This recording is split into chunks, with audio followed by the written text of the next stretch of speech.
Hello বন্ধুরা, আসসালামু আলাইকুম।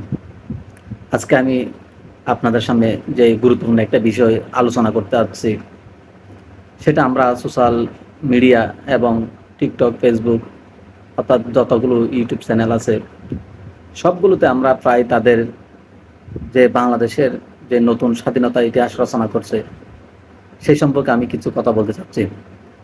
এখানে প্রায় কিছু লোক এখানে সব জায়গায় একটা নীতিবাক্য শোনাচ্ছেন, সেটা হচ্ছে যে বাংলাদেশের মানুষ ছাত্ররা এত অসভ্য হয়ে গেছে, অথবা কিছু দুষ্ট চরিত্রের লোক স্বাধীনতা পেয়ে এতই অসভ্য হয়ে গেছে, যেটা বিশ্ব মিডিয়ায় বাংলাদেশের জন্য নিন্দনীয় একটা জ্বর উঠছে।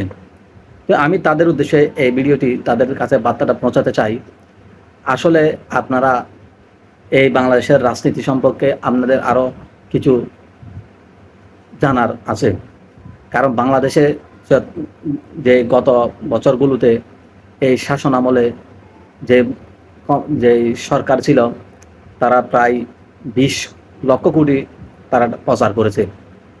তো সেই অনুযায়ী যদি আমরা এটা পার ডে হিসাব করি, তাহলে এখানে আমাদের প্রায় ২০০ কোটি টাকার মতো তাহলে আমাদের একদিন প্রচার হয়েছে। তাহলে গণভবনে ঢুকে যারা এই সামান্য আসবাবপত্র এসে নিয়েছে, এগুলো তারা আসলে কিন্তু তারা এগুলো সম্পদ ব্যবহারের উদ্দেশ্যে বা অসৎ উদ্দেশ্যে নেয় নাই। তারা এগুলো জয়ের স্মারক হিসাবে তারা নিয়ে গেছে।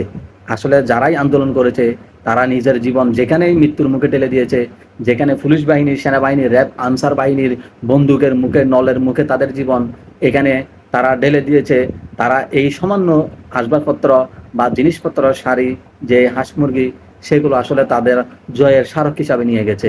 তো আপনারা যদি সেটাকে অসভ্যতা মনে করেন, তাহলে আপনাদের এখানে ব্র্যান্ডের কিছু সমস্যা রয়েছে। কারণ এই ২০০ কোটি টাকা দিয়ে চাইলে পুরো এই গণভবন, সংসদ ভবন, সেগুলো আবার পুনর্নির্মাণ করা যাবে। তাহলে কেন আমরা তাদের এই বিজয় স্মারকগুলোকে অথবা এই সামান্য জিনিসগুলোকে আমরা তাদেরকে প্রশ্নবিদ্ধ করব? বিশ্ব মিডিয়ায় যদি এই নিয়ে আলোড়ন সৃষ্টি করে অথবা সমালোচনা সৃষ্টি করে, তাহলে আপনারা ছাত্র সমাজের হয়ে তাদেরকে জবাব দিতে হবে। এগুলো তারা কোনো লুটপাট করেন নাই, এগুলোই তাদের সম্পদ। তারা জয়ের স্মারক হিসাবে এই ফেসিবাদী সরকারকে, তারা স্বৈরশাসক সরকারকে, তারা বাকরুদ্ধ সরকারকে তারা বিদায় করে এই স্মারকগুলো তারা নিয়ে এসেছে। সেগুলোই তারা এগুলো এনেই তাদের নিজস্ব মিউজিয়ামে তারা সংরক্ষণ করবে।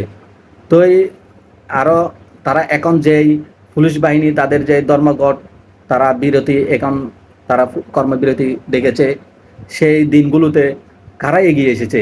এই ছাত্ররাই। সব কিছুতে দুই একটা তুচ্ছ চরিত্র লোক থাকেই, তারা সবসময় যুগ বুঝে থাকে কখন ২-৪ মিনিট অথবা ২-১০ সেকেন্ড সময় পাবে, তারা এই সময় তাদের কর্মকাণ্ড এগুলো অতিবাহিত হবে।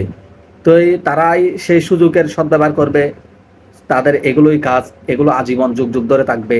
তাদের এই কয়েকটি সমস্যাকে আমরা বৃহৎ আকারে দেখলে হবে না, ছাত্র সমাজের উপর আমরা চাপিয়ে দিলে হবে না।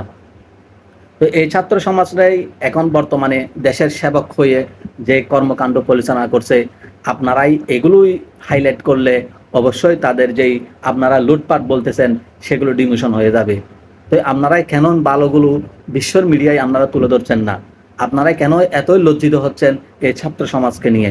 তারাই আজকেই যে ১৫ বছর বাংলাদেশের মতো আমি আপনি এত লিখনি, এত জবাব দেওয়ার পরও যে সরকারকে আমরা, ফেসিবাদী সরকারকে আমরা যেই রক্ত রাঙ্গানো হাত, অর্থাৎ সরকারকে আমরা বিদায় করতে পারি নাই, এই ছাত্র সমাজ পেরেছে। তাদেরকে কেন আমরা বিশ্ব মিডিয়ায় আলোচনা সমালোচনা আমরা এইগুলোর সাথে আমরা যোগ দিচ্ছি? কেন আমরা নিজেরা লজ্জিত বোধ করতেছি? তারাই আসলে এগুলো জয়ের স্মারক হিসাব নিয়েছে। তো এখানে দুষ্ট চরিত্র লোক যে একটা এখানে খারাপ কাজ করতেই পারে, সেগুলোকে আমরা খারাপের চোখে দেখে আমরা বাকিগুলোকে আমরা হাইলাইট করব। এগুলো আমরা চাইলে বিশ্ব মিডিয়ায় বলতে পারি, এগুলো আমাদেরই সম্পদ, আমরাই নিজেরাই স্মারক হিসাবে, জয়ের স্মারক হিসাবে আমরা নিয়েছি। কারণ আমরাই জানি ক্রিকেট ম্যাচে একটি খেলা অনুষ্ঠিত হলে তারা চাইলে যে স্ট্যাম্পগুলো পুরো টুর্নামেন্ট জুড়ে এখানে একটি সম্মানের সাথে ছিল, সেগুলো আমরা জয়ের স্মারক হিসাবে স্ট্যাম্পগুলো টুর্নামেন্টের শেষে আমরা নিয়ে যাই। আসলে এই স্ট্যাম্পটাই আমাদের মূল বিষয় নয়, এই বিষয়টাই হচ্ছে আমাদের জয়ের স্মারক হিসাবে আমাদের স্মৃতি নিজস্ব মিউজিয়ামে আমরা সংরক্ষণ করি। তো আসলে এই আমরা যে এখন সেবকের কাজ করতেছে ছাত্ররাই, সারা দেশকে রাঙিয়ে দিচ্ছে, নতুন সাজে সাজিয়ে দিচ্ছে।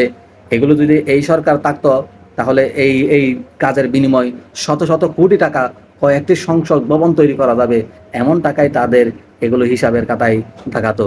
তো আমরাই এখন যে কাজগুলো আমরা করতেছি, ছাত্র সমাজগুলো করতেছে, তাদেরকে আমরা পাশে দাঁড়াই, তাদের উন্নয়নগুলো আমরা বিশ্ব মিডিয়ায় তাদেরকে দেখাই। এমনিতেই আমরা যে উন্নয়নমূলক কর্মকাণ্ডগুলো, ছাত্রদের ভালো দিকগুলো আমরা বিশ্ব মিডিয়ায় আমরা আলোকপাত করলেই আমাদের অবশ্যই খারাপ যেই দুই একটা আমাদের ছিন্ন বিচ্ছিন্ন ঘটনা আছে, সেগুলোই আমরা ডিমিশন করিতে পারবো। তো এই পর্যন্ত আপনারা ভালো থাকেন। আমার কথা আপনারা যদি কোনো কষ্ট পেয়ে থাকেন, পার্সোনালি নিয়ে থাকেন, তার জন্য আমি দুঃখিত। তো আপনারাই আসুন, ছাত্রদের পাশে এগিয়ে থাকুন, এই ছাত্রদেরকে আমরা সাহায্য গান, এই বিশ্ব মিডিয়ায় ছাত্রদের ভূমিকা আপনারা তুলে ধরুন। বাংলাদেশ চাইলে পৃথিবীর যে কোনো দেশকেই হার মানাতে পারে। বাংলাদেশের মানুষ এখন অস্ত্রের মুখে না, বাংলাদেশের মানুষ এখন জীবন দিতে শিখে গেছে। তাহলে আর কেউ জীবন নেওয়ার হুমকি দেখাতে পারবে না। ধন্যবাদ।